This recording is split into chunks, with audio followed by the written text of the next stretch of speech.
इरफान, हम एक और बात जो है, मैं चूँकि महाराष्ट्र के मालेगांव से आया हूँ और मालेगांव भी जो है मुस्लिम अक्सरियत इलाका है, यानी कि वहाँ की 80-90% आबादी मुस्लिम है और इस तरह की बस्ती वहाँ डॉक्टर पर भी डॉक्टर है। सुभाष भामरे भाजपा से 2 बार हाँ, सांसद रहे। सांसद रह चुके हैं। हाँ। लेकिन उस इलाके में जैसा कि आपने आपके यहाँ सांसद नशे रहे के, ना वो। हाँ सांसद रह चुके हैं।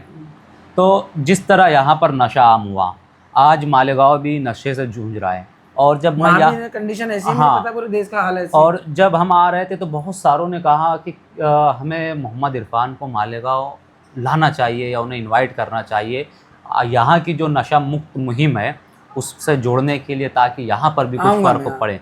तो आप फ़िलहाल मालेगांव को लेकर और वहाँ जो नशा हो रहा है उसको लेकर हम चाहते हैं कि आप कुछ दो लफ्ज़ कहें।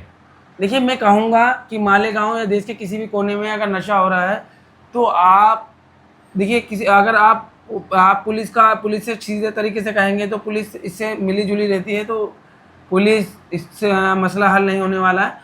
तो आप शांतिपूर्वक तरीके से शोर मचा दीजिए, सारी मीडिया को बुला दीजिए और बता दीजिए कि देख लीजिए ये लोग जिम्मेदार हैं, डरिए मत।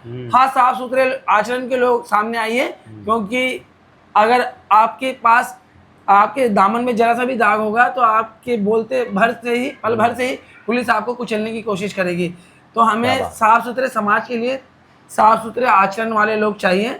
कि जब मैंने यहाँ खड़ा होकर कहा कि ये सब मिली भगत से होता है तो पुलिस मेरे नज़दीक नहीं आई, क्योंकि मेरी उम्र बेशक 35 साल थी, लेकिन मेरा आचरण साफ सुथरा था। क्या बात, क्योंकि मेरे नबी का सबसे बड़ा फरमान है, हक हलाल की रोजी में ही सारी दुनिया का भला है और अपना भला है। हमारे एक दोस्त हैं सूरत के, हालांकि बहुत बुजुर्ग हैं, हमारे वालिद की उम्र के शायर है, बहुत बड़े शायर और हैं। नशे पे सबको बोलिए कि आवाज़ बुलंद कीजिए। बिल्कुल, मैं भी आऊँगा। बिल्कुल, हम आपको बुलाएंगे। जब आप महाराष्ट्र उधर कोल्हापुर जाने वाले तो हम मालेगांव भी बुलाएंगे, ताकि इस मुहिम को हम अच्छी तरह से सफल कर महाराष्ट्र में सकें। कई जिलों से मेरे को किसानों की खुदकुशी और बेरोजगारी और कम आय के मुद्दे पे लेके लोग मुझे बुला रहे हैं। अच्छा। कई जिलों में महाराष्ट्र बुलाएंगे, क्योंकि आप आज पूरे देश की एक आवाज़ बन चुके हैं और एक ऐसी आवाज़ बने हैं जिसे सुना जा रहा है। वरना आवाज़ों को दबा दिया जाता है और लोग डर जाते हैं, बैठ जाते हैं। मैंने किसी जगह एक बहुत मशहूर कॉल पढ़ा था, किसी ने कहा कि आपको सच बोलने से डर नहीं लगता, तो कहने वाले ने कहा था कि मैंने कब्रिस्तान में उन लोगों की भी कब्रें देखी हैं जिन्होंने जुल्म के खिलाफ इसलिए आवाज़ नहीं उठाई कि अगर सच कहूँगा तो मारा जाऊँगा। तो ये सच्चाई है। और हमारे दोस्त जो वसीम मलिक सूरती हमारे उस्ताद की तरह है, बड़े हैं, बुज़ुर्ग हैं, उनका शेर है, बहुत मशहूर शेर है, बहुत बड़े शायर है आपके लिए, कि हालांकि ये बर वक्त कहानी नहीं लिखती। आप जो कह रहे हैं ना, आपकी कहानी लिखी जा रही है और लिखी जाएगी, कि हालांकि ये बर वक्त कहानी नहीं लिखती, तारीख़ मगर खून को पानी नहीं लिखती, मैं इसलिए ज़िंदा हूँ कि मैं बोल रहा हूँ। मैं इसको ऐसे भी कर सकता हूँ कि तू इसलिए ज़िंदा है कि तू बोल रहा है, दुनिया किसी गूंगे की कहानी नहीं लिखती। लेकिन आप जो कह रहे हैं इरफान, सच कह रहे हैं। लेकिन ये बात है ना, आपने शायर के माध्यम से कहा और मैंने पिछले 7-8 साल पहले ही इसी नजरिए से कहा कि गूंगे के आश्रम में कोई भक्त नहीं जाता।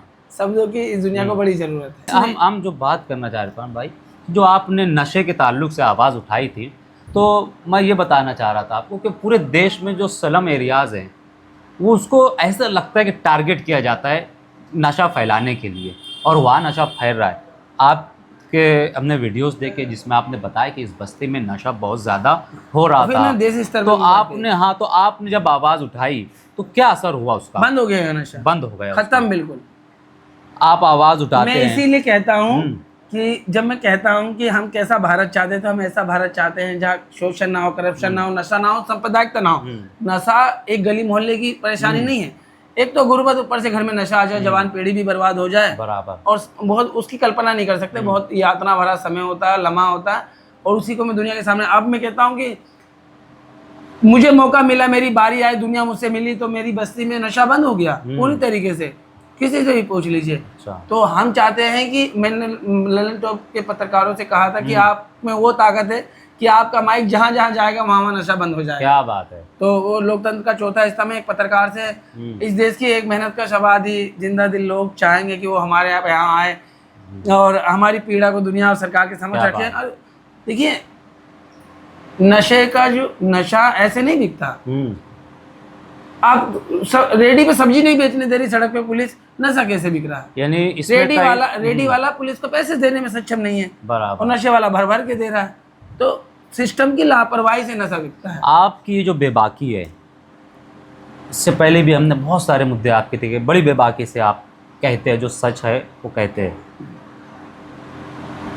अभी आपने नशे के ताल्लुक से कहा कि इसके पीछे कहीं ना कहीं पुलिस का सपोर्ट है, तो आपको जो करप्ट भ्रष्ट शासन है, करप्ट भ्रष्ट लोग हैं, उनकी लापरवाही की वजह से इस देश के करोड़ों नौजवान उसकी जद में आ जाते हैं। अगर सबका बुद्धि एक जैसा तो नहीं है, सबको अपना अपना बुद्धि है।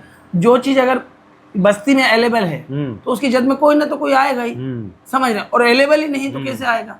क्या बात। और ये कहते हैं कि ये चीजें कैसे खत्म होंगी, मिनटों में खत्म होंगी। ये मिनटों में एक पत्रकार के आने भर से मेरी बस्ती में, क्या बात, सिंडिकेट खत्म हो गया, नशे का पूरी जड़ खत्म हो गई। तो शासन अपने स्तर पे करे तो क्या नहीं हो सकता? क्या बात। आपकी बेबाकी देखते हुए मैं कुछ शेर एक आपके लिए कहना चाहूँगा। किसी शायर के सुलगती शाहराए तपते रेगिस्तान बोलेंगे, हमारी दास्ताने जंग के मैदान बोलेंगे, और ज़बानें काट लो चाहे सजा दो सर ही नेज़े पर, हमें सच बोलना है हम अलल ऐलान बोलेंगे। और आप सच बोल रहे हैं, अलल ऐलान बोल रहे हैं, खुल कर बोल रहे हैं। आपको डर नहीं लगता क्या इससे? अरे हम कहाँ से आते हैं, हमें क्या डर है? हम जब आंदोलनों की हिस्ट्री में जाते हैं, जन संघर्षों को पढ़ते हैं, तो हमें पता है कि इसमें बहुत कुछ सहना पड़ता है। आज खुश हूँ तो कल रोऊंगा भी, मुंह भी उतरा होगा, तकलीफ भी होगी, समझ रहे हैं? तो मैं बार बार कहता हूँ, कौन आज़ाद हुआ किसके माथे से गुलामी की स्याही छूटी, खंजर आज़ाद है सीने में उतर जाने को, वर्दी आज़ाद है बेगुनाह पे जुल्म सितम ढाने को, मौत आज़ाद है लाशों से गुजर जाने को, कौन आज़ाद हुआ किसके माथे से गुलामी की स्याही छूटी।